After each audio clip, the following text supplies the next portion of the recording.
Nice আপোনালোকে পাহৰিলে নেকি 2 কোটি চাকৰি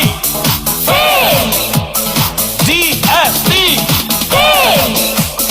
মূল্যবৃদ্ধি কাৰাপচন শ্ৰদ্ধাভাজন ৰাইজ জাতিৰ জটিল সন্ধিক্ষণত অসম আৰু অসমীয়াৰ পক্ষত থিয় দি নাগৰিকত্ব সংশোধনী বিধেয়ক 2016ৰ বিৰোধিতা কৰা আৰু সদনৰ মজিয়াত এই সংবিধান বিৰোধী বিতৰ্কিত বিধেয়কখন প্ৰতিহত কৰাৰ ব্যৱস্থা কৰা ভাৰতীয় জাতীয় কংগ্ৰেছৰ মাননীয় সভাপতি গতিশীল নেতা প্ৰতিশ্ৰুতি সম্পন্ন ৰাজনৈতিক তাৰকা ৰাহুল গান্ধী ডাঙৰীয়াই অহা 26 ফেব্ৰুৱাৰী 2019 তাৰিখে দিনৰ 12 বজাত গুৱাহাটীৰ খানাপাৰাস্থিত পশু চিকিৎসা বিজ্ঞান মহাবিদ্যালয়ৰ খেলপথাৰত অনুষ্ঠিত হ'বলগীয়া এক বিশাল গণসমাৱেশত অংশগ্ৰহণ কৰিব।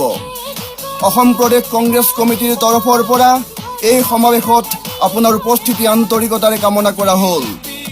আশা কৰিছোঁ জাতিৰ সংকটকালত অসম আৰু অসমীয়াৰ কাষত থিয় দিয়া আমাৰ অস্তিত্ব ৰক্ষাৰ বাবে আগবাঢ়ি অহা ৰাহুল গান্ধী ডাঙৰীয়াক ধন্যবাদ আৰু কৃতজ্ঞতা জনাবলৈ আপোনালোক খানাপাৰালৈ আহিব আৰু এই গণসমাৱেশ সফল কৰি তুলিব।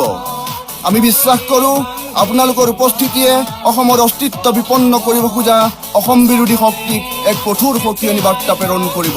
ধন্যবাদ।